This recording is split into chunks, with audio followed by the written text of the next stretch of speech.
O, eto. Good afternoon, Mr. Chair. Former Senator Laila De Lima earlier said, address to Colonel Expedido, magsabi ka ng totoo. Ito yung topic na si Espenido daw po dahil pagka hindi na sumunod, isasama din daw ho doon sa listahan ng mga drug list ni dating Pangulong Duterte. Nasaan ba yun? Ito, sa pang-8 ito, usog na natin ha. Ayan. Chair, na ako sinali nga. And I am one also a victim. Atras ko ng konti para mapakinggan natin si Espenido maigi. Time, Your Honor, Mr. Chair, nagvoluntary ako pagbigay sa Senate ng cellphone ko. Na ma-check lang na may number si Dayan sa cellphone ko. Resign ako kagad. Wala na, nag-wave na ako agad, walang abogado, sinabi ko. Kasi hindi yun makapagtanggi tayo or makapagsinungaling kung nandyan talaga ang cellphone ni Dayan sa cellphone ko. Kung kilala kami ni Dayan, talagang may number ako sa kanya. Doon na nagsalita ang Senate na nagsasabi tayo ng totoo. Kasi bakit matakot tayo, Your Honor, Mr. Chair, na totoo man ang sinabi ko na never din na si Senator Bato, si dati Chief PNP Bato, na magsabi sa akin na okay, yon ang ginawa.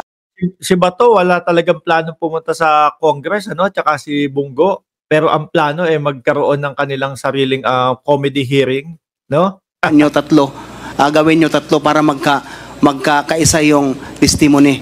Hindi kasi hindi ako sang-ayon lahat kung ano ang isabi sa akin ng ibig sabihin hindi lahat ng iniuutos sa kanya sang-ayon siya, mga kababayan. Kaya ang banta, ano po ang banta? Senior officer ko, as long na legal yan, okay sa akin. Makikita naman, Your Honor, Mr. Chair, na ako sinali nga. And I am one also a victim sa sali-sali lang sa lista ng drugs. Nilagyan.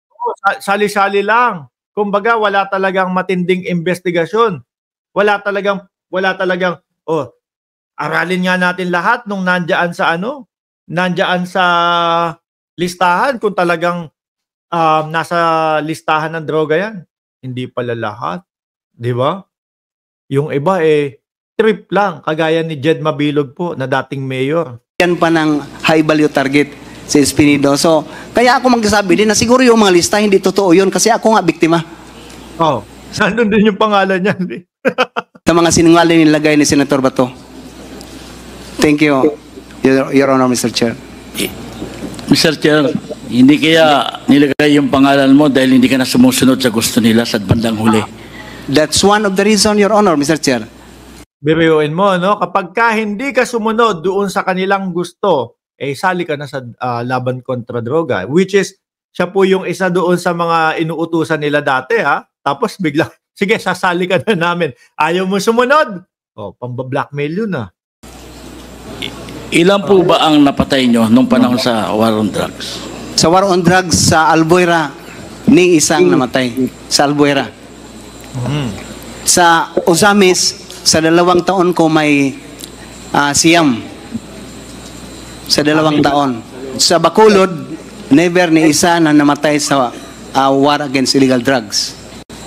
Your Honor, Mr. Chair. Ilan ang nakuha mong reward? Kung reward lang, matandaan ko, Your Honor, Mr. Chair, kasi may resolution ang... Ito yung sinasabi ni Bato de la Rosa at ni Bungo na walang katotohanan daw po ang reward. Ozamis, si Mayor Aldong Parhuinog at the time, na kung may makahuli ang pulis ng isang malaking drug pusher, may 100,000 na ibigay from the local government unit. So, nakakuha kami ng 600,000. Uy! 6, no? Talagang meron pong reward, mga kababayan. Nakatanggap together with the presence of the MILGO, na nandoon na ako ang tumanggap ng pera at saka plaque of appreciation na nakahuli tayo ng worth of 600,000 na binigay ng... Uulitin ko mga kababayan, hindi ho tayo against doon sa laban kontra droga. Hindi tayo against doon. Pero kung paano po nila ipinatupad at kung paano nila nilagyan ng reward na yan, mga kababayan, doon po tayo against. Bakit po? Pagka may pera na kumbaga iba na po ang usapan Sa example na lang po natin, yung kay Bungo, no? Pinapaliwanag ni Bungo, Frozen Soul. Oh. Yung paliwanag ni Bungo, pagka buhay yan, dinala niyo sa amin 500,000. Buhay no? Pagka tegi yan, 1,000,000. Pero kapag yung tegi yan, tapos nanlaban, 2,000,000. Ikaw na pulis, may problema ka, financial. Nakahuli ka. Boss, gusto kitang buhayin Gusto kitang buhayin. Kaso, matindi pangangailangan ko. 500,000 lang makukuha ko sa iyo. Kapag dinala kita ng buhay doon. Hawakan mo to, binigyan ng beng-beng. Sabay sinapul na sabay niyari na. Nanlaban. Mas kailangan ko yung 2,000,000, boss. Pasensya na, ha? Picture, merong beng-beng sa kamay. Nanlaban po yan. Imbis na yung tao makakapagbagong buhay, ayun, tinuluyan. Dahil po dun sa 2,000,000. No? Dahil malaki ang diferensya, 1.5 million ang diferensya. Yun po yung mali. No? Imbis na buhay, magbabagong buhay, wala nang buhay po. Alam nyo po, mga kababayan, dito sa mundong ibabaw, lagi ko itong sinasabi sa vlog ko, wala pong pinakamahalaga dito sa mundong ibabaw kundi po yung buhay natin. Imaginein mo, kung meron kang mga mansyon, may mga helicopter ka, kaso tegi ka na. Para saan pa yun? Wala na, di ba? Kahit mahirap tayo, mayaman tayo, yung buhay natin, napaka valuable po yan. Yan po ang precious sa mundong ibabaw. Tapos, presyo, 2 million, pagtegi yan. Paano pagka maliliit lang po? Etneb lang yung buhay mo? Di ho ba, mga kababayan? Etneb lang yung buhay mo? 20,000. Nakakita yung pulis, may naglalakad, tirik ang mata, ang payat-payat. Yung pala, may sakit. Mukhang addict to, Niyari, hinatak, dinala sa presinto. Ano yan? Addict. Nanlaban. Reward, 20,000. Di ho ba? Kapag may usapang pera na po, mga kababayan, wala na. Sira na po, mga bossing. Tuloy. Local government unit sa PNP ng Uzamis, Your Honor, Mr. Chair. Mr. Chair, di ba pinag-uusapan natin yung reward system na sinabi ni Colonel Garma? Di ba sabi niyo may napatay kayong mga sa war on drugs? Ang tanong ko ngayon, ilan yung galing sa nasyonal na pera ang natanggap mo para sa war on drugs? Hindi yung National. Ilang kaya? galing sa lokal.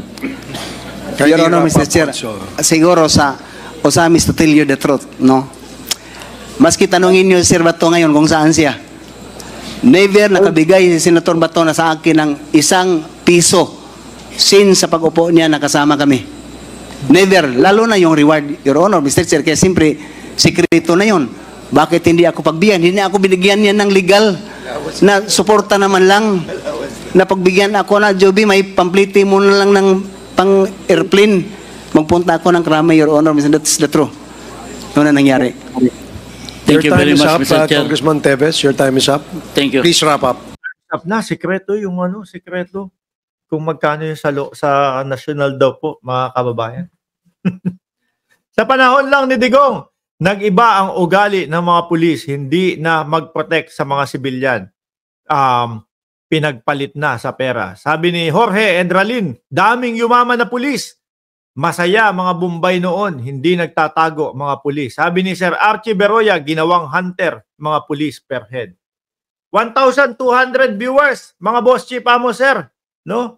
50 minutos na din po tayong nagtatatalak dito at nagkukwentuhan, no? At kayo din po diyan sa comment section. Ako'y magpapaalam po muna, mga bossing Chief Amo Sir, para doon po sa mga ngayon lang na dumating dito sa ating channel. Oh. Pwede naman po kayong mag-replay, mga bossing, no? Ako'y magpapaalam na po, mga kababayan. Magkita-kita po muna muli ulit tayo bukas ng umaga, no? Alas 9 ng umaga sa ating live. Maraming salamat and God bless po sa ating lahat.